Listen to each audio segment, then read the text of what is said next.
Hallo und herzlich willkommen bei Heim & Haus. Ihr Heim & Haus Dachfensterrouladen quietscht und ruckelt beim Fahren.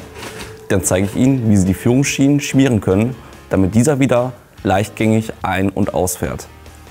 Dafür benötigen Sie einen weichen Lappen und Silikon- oder Teflonspray. Los geht's!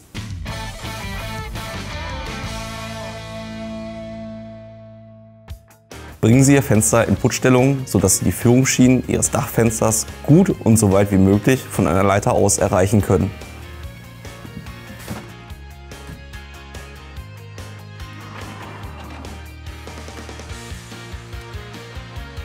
Wischen Sie nun von einer Leiter aus zunächst die Führungsschienen im unteren Bereich, soweit Sie können, mit einem feuchten Lappen ab. Im Anschluss sprühen Sie die Führungsschienen und ebenfalls die Endstabgleiter mit Silikon- oder Teflonspray ein.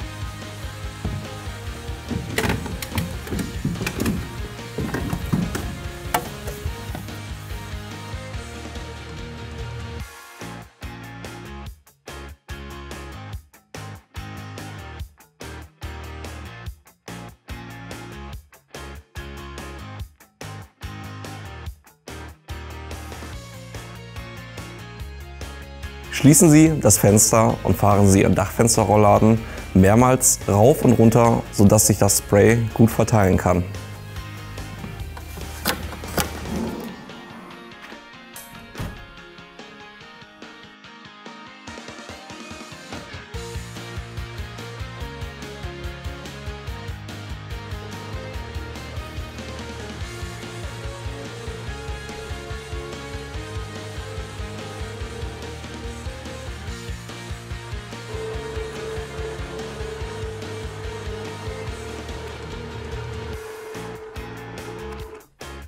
Ihr Dachfensterrollladen sollte nun wieder leichtgängig fahren.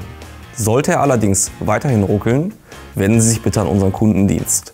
Ich hoffe, ich konnte Ihnen mit diesem Video weiterhelfen. Bis dahin und tschüss.